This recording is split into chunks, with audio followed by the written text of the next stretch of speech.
Hello everyone, good afternoon. कैसे हो? Hope करता हूँ आप सब लोग अच्छे ही होंगे। सो फ्रेंड्स, पर्यावरण अध्ययन की स्पेशल क्लास में आप सब लोगों का बहुत बहुत स्वागत है। आज की इस वीडियो में हम लोग सॉल्व करेंगे पर्यावरण अध्ययन के टॉप 30 क्वेश्चन। ये सारे के सारे क्वेश्चन प्रीवियस ईयर के क्वेश्चन है, यानी कि 2022 के एग्जाम में पूछे गए हैं। पूरी वीडियो ध्यान से देखना और जितने भी क्वेश्चन आपके करेक्ट हो कॉमेंट बॉक्स में अपना स्कोर जरूर बताना। और भी वीडियोज अगर आप लोग को देखनी है तो आप लोग प्ले लिस्ट में जाकर देख सकते हैं। सीटेट दिसंबर 2023 के नाम से प्ले लिस्ट होगी। इसकी पीडीएफ चाहिए तो टेलीग्राम ग्रुप को ज्वाइन करें। टेलीग्राम ग्रुप का नाम है education with Sahil. Link video के डिस्क्रिप्शन बॉक्स में दे दिया हूं। यहाँ पे डेली क्लासेस का टाइमिंग आप सब लोगों को दिख रहा होगा। डेली सुबह 9 बजे होती है, उसके बाद 2:30 बजे क्लास होती है, शाम 7 बजे क्लास होती है। तो डेली 3 क्लास होती है। टाइम नोट कर लीजिए। सुबह वाली क्लास नहीं देखें तो जाके देख लेना। सीडीपी की क्लास बहुत ही जबरदस्त क्लास हुई है। ओके, चलिए, अगर आप लोग मेरी डेली क्लास देखते होंगे तो आज काफ़ी चीज़ें आपको समझ में आएंगी। मैं आपको बता दूं सीटेट में क्या होता है। अगर आप लोग प्रीवियस ईयर क्वेश्चन लगा के जाते हैं 2021 वाला 2022 वाला जो ऑनलाइन एग्जाम हुए थे, उन सारे क्वेश्चन पेपर को अगर आप लोग सॉल्व कर लेते हैं तो मैं गारंटी के साथ कहता हूं कि आप लोग सीटेट को पास करके आएंगे, वो भी अच्छे नंबरों से। क्योंकि सीटेट में क्या होता है, क्वेश्चन रिपीट बहुत होता है। अभी 3-4 क्लास हो गई है ईवीएस की। आज आप लोग क्लास देखे होंगे। अगर आप लोग पहली की जो क्लास है मेरी डेली देखे होंगे, सब क्लास देखे होंगे, तो आज आपको काफ़ी समझ में आएगा। आज आपको खुद ही समझ में आएगा कि हाँ, क्वेश्चन रिपीट होते हैं वाकई में। ओके, तो पूरी क्लास ध्यान से देखना। सभी को गुड आफ्टरनून। क्लास को स्टार्ट किया जाए। सभी लोग कमेंट बॉक्स में जय हिंद जरूर लिख देंगे। चलिए, पहला प्रश्न। मैं आपको कल भी बताया था कि ये क्वेश्चन आपका जो है मैप से ज़रूर आएगा। वॉलपेपर में आपका मैप लग जाना चाहिए। कौन कहाँ पे है, कौन सा राज्य किससे जो है सीमा बनाता है, कौन सा जो राज्य है सीमा नहीं बनाता है, ये आपको पता होना चाहिए। किस राज्य की स्थिति क्या है, ये सब चीज़ें आपको पता होना चाहिए। जैसे यहाँ पे पूछ कह रहा है कि भारत की राजधानी की स्थिति के सापेक्ष लखनऊ उत्तर प्रदेश की जो राजधानी है और जयपुर राजस्थान की जो राजधानी है की दिशाएं क्रमशः क्या होंगी। उत्तर पूर्व उत्तर पश्चिम, दक्षिण पूर्व दक्षिण पश्चिम, क्या होगी दिशाएं, आपको बताना है।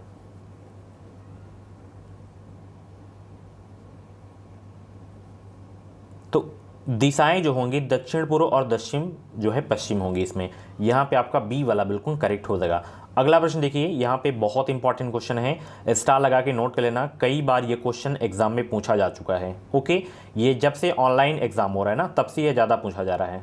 प्रश्न क्या है, एक अध्यापिका की नियुक्ति महाराष्ट्र के एक विद्यालय में हुई है।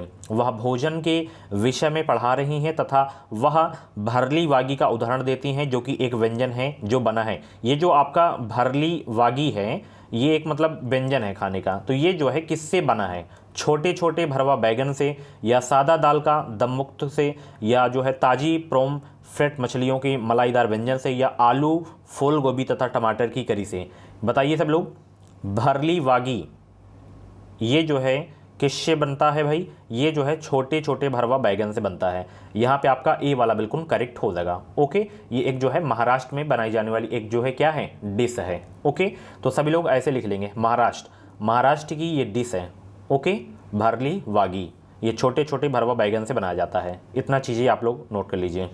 चलिए, अगला क्वेश्चन देखिए। यहाँ पे देखिए, जितना भी सिलेबस में दिया है, जैसे आपका चाहे जानवर हो, चाहे पक्षी हो, चाहे आवास हो, व्यंजन हो, खाने पीने के, ये मतलब इनसे क्वेश्चन आते हैं। ढोकला हो गया, ठीक है, बहुत सारे व्यंजन हैं। मैं इसकी मैं स्पेशल क्लास लूँगा हर एक चैप्टर की। अगला प्रश्न देखिए। यहाँ पे देखिए, जैसे पक्षी से मतलब जितना सिलेबस में दिया है टॉपिक, उनसे आने हैं तो आने हैं क्वेश्चन। ज़्यादा बड़ा सिलेबस नहीं है सीटेट का, जितना है बस उससे ही आएगा क्वेश्चन। बाहर से प्रश्न नहीं पूछता इसमें। अगर आपका कंटेंट सही हो गया, 15 आप सभी को पता है 15 कंटेंट आते हैं हर सब्जेक्ट में, और 15 क्या होता है, पेडागॉजी पूछ लेता है। तो अगर आपका कंटेंट सही है, कंटेंट अगर आपका तैयार है अच्छे तरीके से, तो आप लोग पेडागॉजी में स्कोर कर जाएंगे। अगर आपका कंटेंट ही नहीं सही तो आप लोग पेडागॉजी में स्कोर नहीं कर पाएंगे। ओके, तो कंटेंट पे आपको ज़्यादा अभी जो है फोकस करना है। देखिए अगला प्रश्न, पक्षियों के पंख विभिन्न रंगों, आकारों एवं माप के होते हैं। इनके पंख उन्हें उड़ने में सहायता करते हैं तथा और किसमें जो है सहायता करते हैं। पंख विभिन्न प्रकार के भोजन में, उन्हें गर्म रखते हैं, विभिन्न तरीकों से चलने में, या उन्हें जलसा बनाते हैं। तो बताइए किसमें किसमें जो है सहायता करते हैं। इनके जो पंख होते हैं पक्षियों के, वो किन में मदद करते हैं, आपको बताना है। तो देखिए, यहाँ पे ये उन्हें गर्म रखते हैं। जो पंछियों के पंख होते हैं वो जो है पंछियों को गर्म रखते हैं और उन्हें जलसा बनाते हैं। तो यहाँ पे आपका कौन सा सही हो जाएगा, बी और डी आपका सही हो जाएगा। यहाँ पे आपका बी वाला बिल्कुल करेक्ट हो जाएगा। जितने भी बच्चे हैं पक्षी हैं जैसे, सभी पक्षियों के बारे में पढ़ाऊंगा। ओके, जब फॉर्म आ जाएगा तो टॉपिक वाइज की जो है क्लास में स्टार्ट कर दूंगा। बिल्कुल फ्री में आप लोग सीटेट एग्ज़ाम की अपनी जो है बेहतरीन तैयारी कर सकते हैं हमारे चैनल से। जैसे मैं सीटेट एग्ज़ाम को कई बार क्वालिफाई किया हूँ, यूपी टेट एग्ज़ाम को कई बार क्वालिफाई किया हूँ, वही एक्सपीरियंस आप लोगों के साथ शेयर करूँगा, ठीक है। और वही क्वेश्चंस करवाऊँगा जो एग्ज़ाम में पूछे जाते हैं। 4 वर्ष का अनुभव है, तो आप लोग बिल्कुल फ्री में तैयारी आप लोग हमारे साथ जो है जुड़कर कर सकते हैं। अभी के अभी एजुकेशन मिसाइल यूट्यूब चैनल को सब्सक्राइब करें।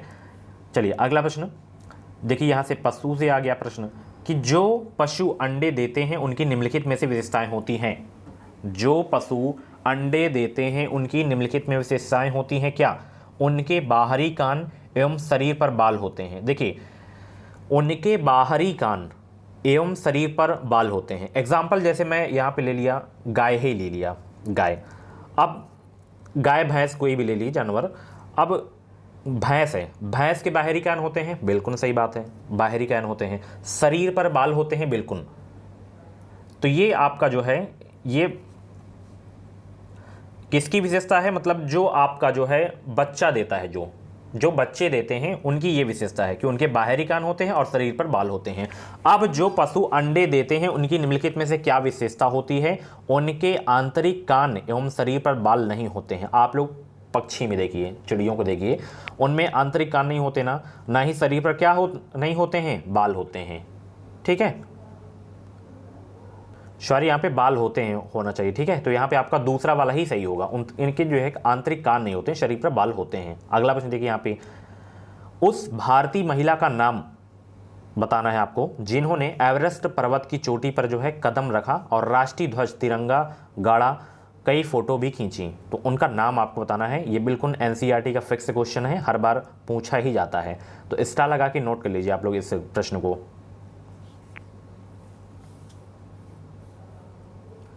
उस पहली भारतीय महिला का नाम जिन्होंने एवरेस्ट पर्वत की चोटी पर कदम रखा और राष्ट्रीय ध्वज गाड़ा तथा कई फोटो भी खींची, तो वो है बछेंद्री पाल। एवरेस्ट पर चलने वाली जो प्रथम भारतीय महिला है वो कौन है? बछेंद्री पाल। और भी इनकी विशेषताएं जैसे यहाँ पे लिखी हुई हैं। अगला प्रश्न देखिए, निम्नलिखित में से कौन सा यसे कथन मणिपुर के संबंध में सही है? मणिपुर का अर्थ जेवरों का देश है। लावणी मणिपुर का जो है लोकनृत्य है। लोकटक ताल जाना जाता है फुमदी नामक गोलाकार तैरते हुए दलदलों से के लिए। यह मणिपुर बांस के उत्पादों का सबसे बड़ा उत्पादक है। तो कौन कौन सा इसमें सही है ये आपको बताना है। बताइए सब लोग, छाछाट का जवाब दीजिए सब लोग।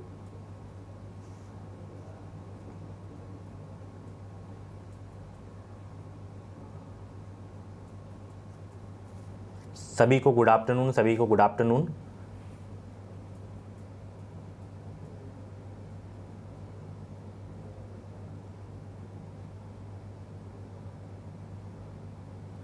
तो यहाँ पे क्या है? पहला कथन मणिपुर का अर्थ है जेवरों का देश, बिल्कुल सही है।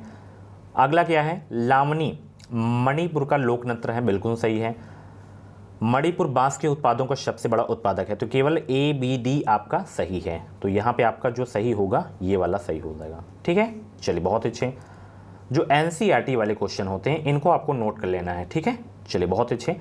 कार्य ऐसी चीज है जो हम करते हैं किसके लिए? यश कमाने के लिए, मनोरंजन के लिए, अपने को व अन्य लोगों को सहारा या भरण पोषण के लिए, या ऊर्जा बचाने के लिए। बताइए सब लोग, कार्य ऐसी चीज है जो हम करते हैं किसके लिए? अपने को व अन्य लोगों को सहारा या भरण पोषण के लिए करते हैं कार्य। ओके, यहाँ पे आपका शी वाला बिल्कुल करेक्ट हो जाएगा। अब देखिए यहाँ पे पशु में हाथी से पूछ लिया प्रश्न कि हाथियों के झुंड के बारे में निम्नलिखित में से कौन सा सही है? यहाँ पे देखना, उनके झुंड में हमेशा 2 या उससे अधिक नर हाथी होते हैं। अगला देखिए, उनके झुंड में सारे नर हाथी होते हैं तथा हाथी के बच्चे मादा हाथियों में साथ रहते हैं। नर हाथी के साथ 14 से 15 वर्ष की आयु तक रहते हैं और उनके झुंड के केवल मादाएं तथा हाथियों के बच्चे रहते हैं। तो इसमें कौन कौन सा विकल्प सही है आपको बताना है।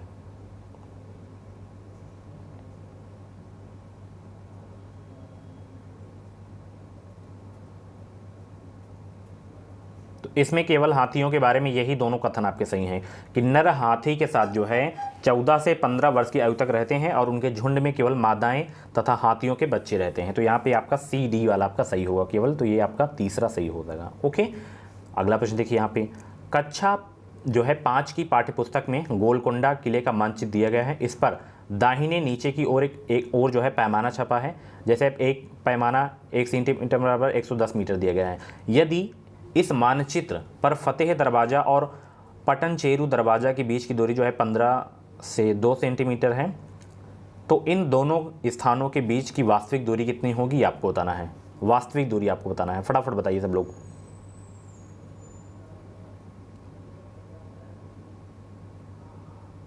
एक सेंटीमीटर बराबर यहाँ पे 110 मीटर दिया गया है। ओके, ध्यान रखना आप लोग।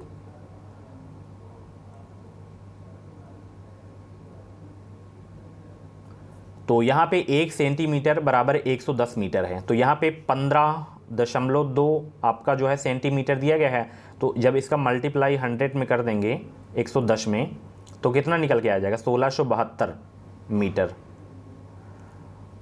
ठीक है, अब इसको जो है 1000 से डिवाइड कर दीजिए, 1.672 आ जाएगा आपका। यहाँ पे सी वाला आपका सही हो जाएगा। ठीक है, इजी क्वेश्चन है, आप लोग रिवाइज एक बार कर लीजिएगा। अगला प्रश्न देखिए, सोना की सहेली तारा मिज़ोरम से है।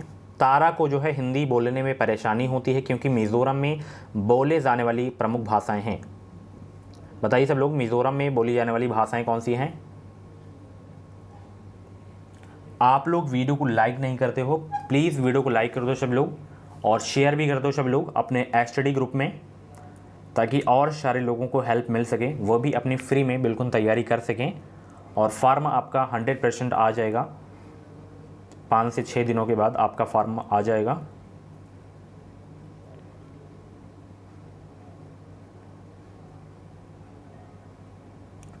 तो मिजोरम में जो बोले जाने वाली जो प्रमुख भाषाएं हैं वो हैं आपकी मिजो, लुशई और कुकी। इनको नोट कर लेना आप लोग। ठीक है, मिजोरम में बोले जाने वाली भाषाएं कौन कौन सी हैं? मिजो, लुशई, कुकी। ओके, चलिए।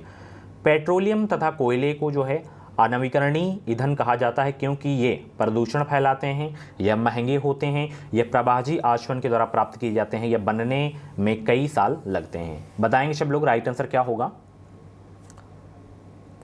पेट्रोलियम तथा कोयले को अनवीकरणीय ईंधन कहा जाता है क्योंकि ये जो है बनने में कई साल लगते हैं।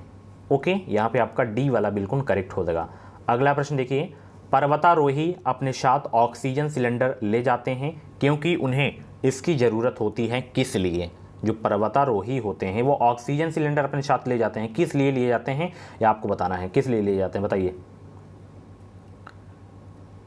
ऑप्शन सारे देखिए, फिर आप लोग बताइए कि पर्वतारोही जो ऑक्सीजन सिलेंडर ले जाते हैं वो किस लिए ले जाते हैं। तो इसलिए ले जाते हैं सांस लेने के लिए, क्योंकि अधिक ऊंचाइयों पर ऑक्सीजन की मात्रा क्या होती है? कम मिलती है, इसलिए वो ऑक्सीजन सिलेंडर ले जाते हैं पर्वतारोही। यहाँ पे आपका तीसरा वाला बिल्कुल करेक्ट हो जाएगा। अरब सागर में 3 भारतीय तटवर्ती प्रदेश राज्य हैं। कल मैंने बताया था ना कि बंगाल की खाड़ी से कौन कौन से राज्य जो हैं लगते हैं और अरब सागर की खाड़ी से कौन कौन जो है राज्य लगते हैं, कल बताया था कल की क्लास में। तो इसका जवाब दीजिए सब लोग।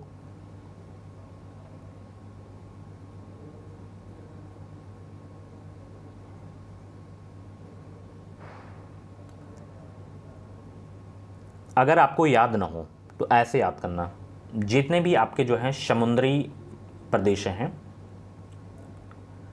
प्रदेश के किनारे समुद्र हैं, वो आपके जो है अरब सागर से लगने वाले राज्य होंगे। अब गोवा बिल्कुल सही है, महाराष्ट्र भी है, केरल भी है, तो यहाँ पे आपका ये वाला सही हो जाएगा। ओके, और भी राज्य जैसे गुजरात हो गया आपका, कर्नाटक हो गया, ठीक है, ये भी राज्य हैं। अगला प्रश्न देखिए, राजस्थान का पारंपरिक नृत्य जिसमें घूंघट वाली महिलाएं नृत्यंगनाएं सिर पर 7 से जो है 9 पीतल के घड़ों को संभालती हैं कहलाता है क्या? कालबेलिया, 13 ताली या कथक या भावई?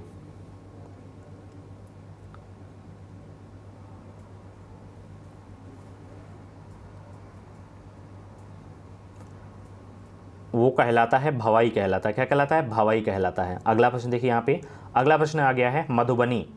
मधुबनी एक प्रसिद्ध है किस लिए? झील है राजस्थान में? बिल्कुल नहीं, क्योंकि ये बिहार है।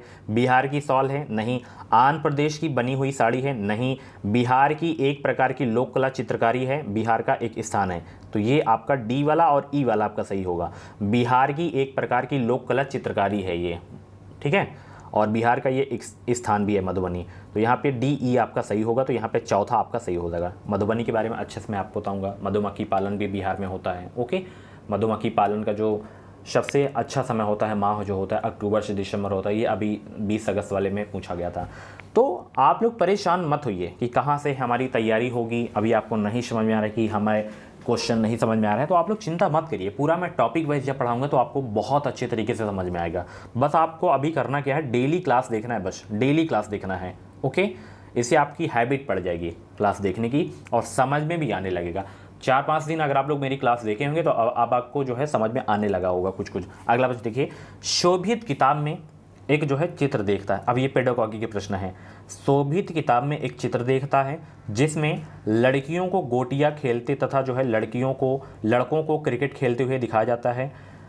वह अपने अध्यापक से पूछता है कि लड़के और लड़कियां अलग अलग क्यों खेल रहे हैं। लड़के गोटियां क्यों नहीं खेल रहे हैं, लड़कियां क्रिकेट क्यों नहीं खेल रही हैं। तो निम्नलिखित में से कौन से पर्यावरण अध्ययन शिक्षण उद्देश्य इस घटना में सम्मिलित है? बताइए कौन सा इसमें जो है शामिल है।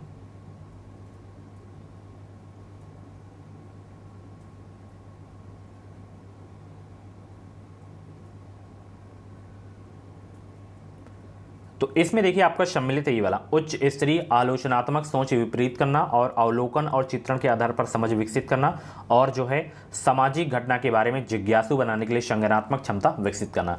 तो यहाँ पे आपका जो है ACD आपका सही होगा। अगला प्रश्न देखिए यहाँ पे, पर्यावरण अध्ययन के एक शिक्षक के रूप में आप कक्षा 2 के अपने विद्यार्थियों के समक्ष विषय ऋतुएं प्रस्तावित करना चाहते हैं। निम्नलिखित में से कौन एक उत्तम शिक्षण शास्त्री युक्ति होगी? बताइए।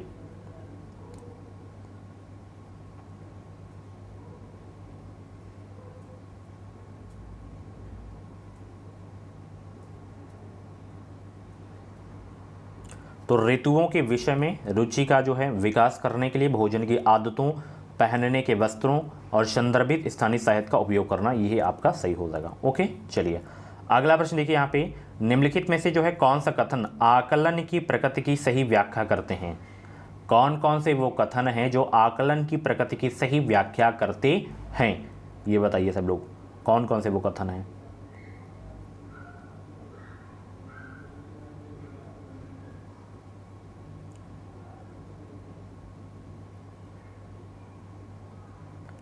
निम्नलिखित में से कौन सा कथन आकलन की प्रकृति की सही व्याख्या करते हैं? तो शिक्षण अधिगम की प्रक्रिया का एक अंग है जो सतत चलता रहता है, ये आपका सही है आकलन की प्रकृति के में बारे में। और क्या है, सीखने में आई बाधाओं का पता लगाकर उन्हें दूर करने में सहायक है, बिल्कुल सही है। और विद्यार्थियों की जो है सीखने की प्रवृत्ति, रुचि एवं पूर्व अनुभवों के बारे में अवगत जो है कराता है। तो ACD आपका सही है इसमें, तीसरा वाला। चलिए बहुत अच्छे। कक्षा 5 के जो है पर्यावरण अध्ययन शिक्षा के रूप में पाठ बोलती इमारतें के लिए आपको विद्यार्थियों को ऐतिहासिक इमारतों को प्रस्तुत करने की आवश्यकता है। क्या आप सोचते हैं कि कौन सी विधि इसमें जो है सर्वथा उत्तम होगी? बताइए वो कौन सी विधि है?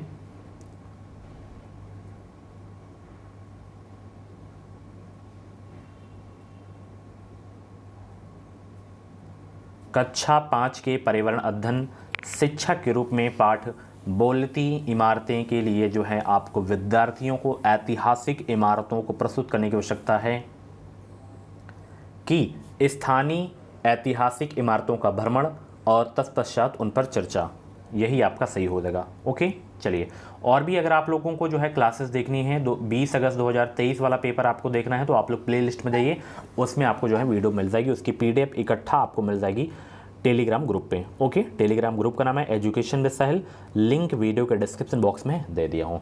अगला प्रश्न, अध्यापक विद्यार्थियों से एक चींटी का चित्र बनाने को कहते हैं। कुछ विद्यार्थी चींटी के 4 पैर बनाते हैं, अध्यापक को क्या करना चाहिए? यह कहना चाहिए कि चींटी के 6 पैर होते हैं, 4 या 8 नहीं होते, या यह कहना चाहिए कि जिन विद्यार्थियों ने 6 पैर बनाए हैं वे सही हैं और बाकी सभी विद्यार्थी गलत हैं।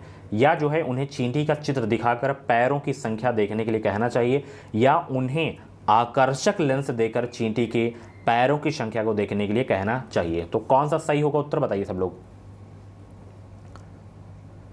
अध्यापक विद्यार्थियों से एक चींटी का चित्र बनाने को कहते हैं। कुछ विद्यार्थी चींटी के 4 पैर बनाते हैं और अध्यापक को जो है क्या करना चाहिए, अध्यापक को यह करना चाहिए कि उन्हें आकर्षक लेंस देकर चींटी के पैरों की संख्या को देखने के लिए कहना चाहिए। यहां पे चौथा आपका बिल्कुल करेक्ट हो जाएगा। ओके, चलिए अगला प्रश्न देखिए। कक्षा 4 के पर्यावरण अध्ययन के शिक्षक के रूप में आपको विद्यार्थियों को जो है अंतरिक्ष यात्रियों का संप्रत्यय प्रस्तावित करना है, इसलिए आप कौन से उपक्रम का जो है अनुसरण करेंगे। विद्यार्थियों को अंतरिक्ष यात्रियों की जो है परिभाषा समझाइए और याद करने के लिए कहिए। नहीं, याद तो आपको करवाना ही नहीं आपसे बच्चों से, ठीक है। अंतरिक्ष यात्रियों पर एक व्याख्यान देना है। व्याख्यान भी आपको जहाँ पे दिख जाए वो आपका गलत होगा, ठीक है। आपको व्याख्यान नहीं देना है आपको, ठीक है। आगे देखिए, भारत के अंतरिक्ष यात्रियों की आत्मकथाएं साझा कीजिए और उनकी मुख्य विशेषताओं को इंगित कीजिए। तो ये आपका सही हो जाएगा, ठीक है। तीसरा वाला ये पॉइंट नोट कर लेना। व्याख्यान जो आपका होता है वो आपका नेगेटिव होता है, ठीक है। और याद करना, रटना, ये सब क्या होता है, नेगेटिव होता है। स्पेशल क्लास होगी, सबकी क्लास होगी, कौन कौन से नेगेटिव होते हैं, कौन कौन से पॉजिटिव होते हैं, स्पेशल क्लास होगी हर एक चैप्टर की।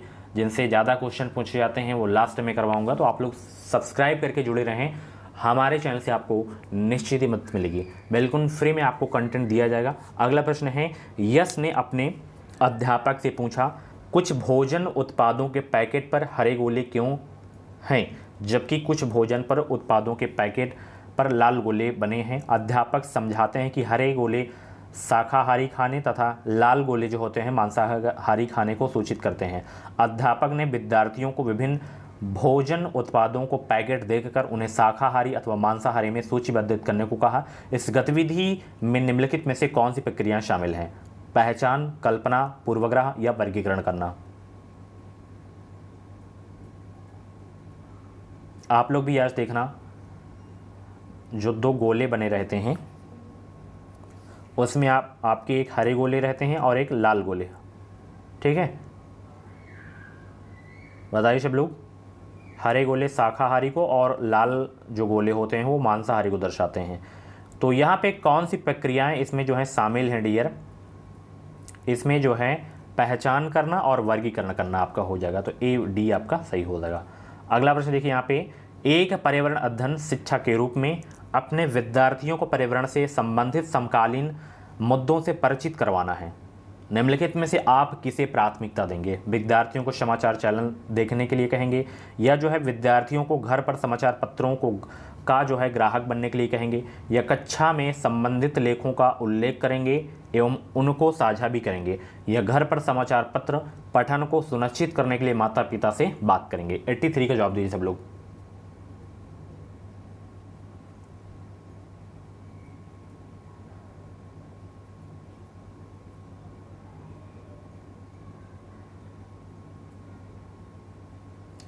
तो इसमें जो प्राथमिकता जो हम देंगे वो देंगे जो है कि कक्षा में संबंधित लेखों का उल्लेख करेंगे एवं उनमें जो है उनको साझा भी करेंगे। तो यहाँ पे आपका तीसरा वाला सही हो जाएगा।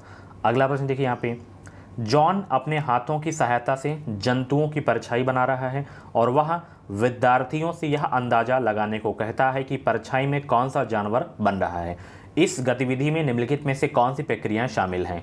बताइए सब लोग, इस गतिविधि में कौन सी प्रक्रियाएं शामिल हैं? अनुमान, अवलोकन, निष्कर्ष या वर्णन।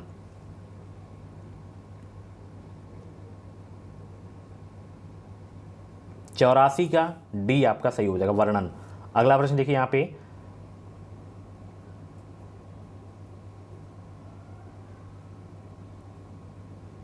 इसमें देखिए वर्णन तो सही होगा और साथ ही अनुमान भी सही हो जाएगा, ठीक है। चलिए बहुत अच्छे। तो इसमें चौथा ये वाला आपका सही हो जाएगा। अगला प्रश्न देखिए, पर्यावरण अध्ययन में एकीकृत संगठित परिप्रेक्ष्य निम्नलिखित में से किसे निर्दिष्ट करता है? विज्ञान एवं सामाजिक अध्ययन से पूरी जानकारी, या सामाजिक अध्ययन एवं पर्यावरण शिक्षा से पूरी जानकारी, या विज्ञान एवं पर्यावरण शिक्षा में पूरी जानकारी, या विज्ञान सामाजिक अध्ययन एवं पर्यावरण शिक्षा से पूरी जानकारी। 85 का जवाब देने का प्रयास करेंगे सब लोग।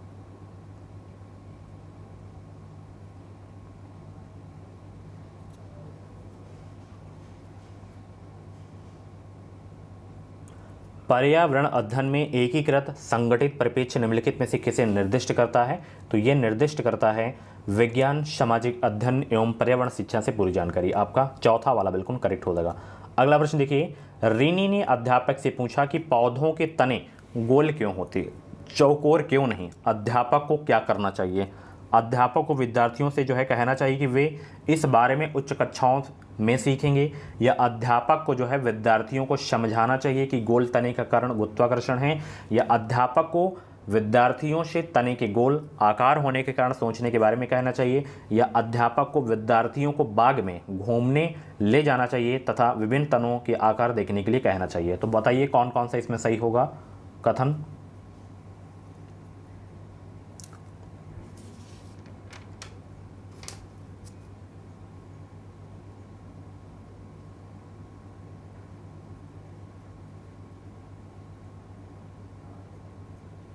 रीनी ने अध्यापक से पूछा कि पौधों के तने गोल क्यों होते हैं, चौकोर क्यों नहीं? अध्यापक को इसमें क्या करना चाहिए? तो अध्यापक को इसमें करना चाहिए कि अध्यापक को विद्यार्थियों से तने के गोल आकार होने के कारण सोचने के बारे में कहना चाहिए, और अध्यापक को जो है विद्यार्थियों को बाग में घूमने ले जाना चाहिए तथा विभिन्न तनों के आकार देखने के लिए कहना चाहिए। तो यहाँ पे आपका तीसरा वाला बिल्कुल करेक्ट हो जाएगा। अगला प्रश्न देखिए, यहाँ पे निम्नलिखित में से कौन सी विधियाँ पर्यावरण अध्ययन के संपादन में प्रभावी हो सकती हैं? तो वो कौन कौन सी विधियां हैं जो पर्यावरण अध्ययन के संपादन में प्रभावी हो सकती हैं?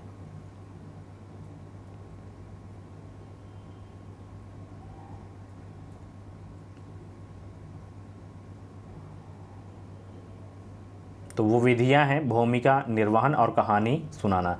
यहाँ पे सी डी आपका सही हो जाएगा। चलिए अगला प्रश्न देखिए।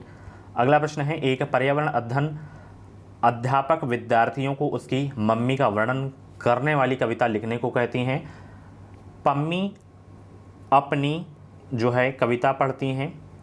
मेरी मम्मी मीठी हैं जैसे मिष्टी दोई। कुछ विद्यार्थी मिष्टी दोई का अर्थ नहीं जानते। यदि आप जो है पम्मी के अध्यापक हैं तो आप क्या करेंगे? विद्यार्थियों को मिष्टी दोई लाकर खिलाएंगे, या विद्यार्थियों को मिष्टी दोई का अर्थ स्थानीय भाषा में सिखाएंगे, या विद्यार्थियों को मिष्टी दोई लाकर दिखाएंगे, या विद्यार्थियों को मिष्टी दोई कैसे बनता है ये समझाएंगे?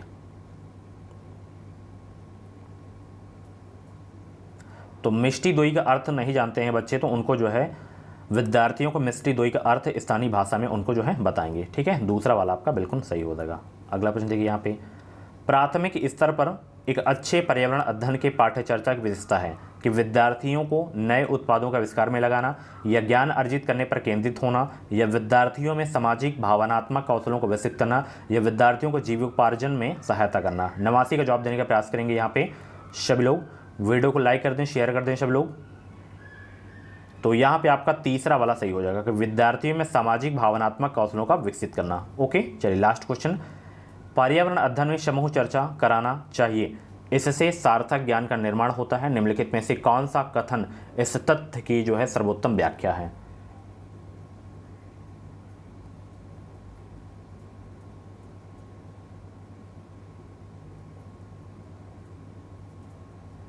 तो इसमें जो आपका कथन है, जो इसकी सर्वोत्तम व्याख्या है, वो आपका ये वाला है कि विचार और अनुभव दूसरों के साथ साझा किए जा सकते हैं। ओके, सो फ्रेंड्स, ये थी आज की ईवीएस की क्लास। कैसी लगी क्लास कमेंट बॉक्स में अपना फीडबैक ज़रूर देना। बस आपको डेली क्लास देखना है। ओके, डेली क्लास देखें तो आपको जो है क्वेश्चन समझ में आने लगेंगे और ये चीज़ें रट जाएंगी। जो एनसीईआरटी वाले जो आपके कंटेंट वाले क्वेश्चन है, ये सब रट जाएंगी आपको धीरे धीरे। ओके, तो बस आपको डेली क्लास देखना है। जितना मैटर आपको दे रहा हूँ उतना बस आपको देखना है, और जिसकी पीडीएफ आपको जो है और भी मिलती रहेंगी, जैसे चैप्टर वाइज की जब क्लास होंगी तो बहुत ही शॉर्ट तरीके से मैं एक नोट्स बनाऊंगा, बिल्कुल फ्री में आप लोगों को दिया जाएगा टेलीग्राम पे। तो ज्वाइन कर लें टेलीग्राम ग्रुप को। बस मिलते हैं अगली क्लास शाम 7 बजे। Thank you so much.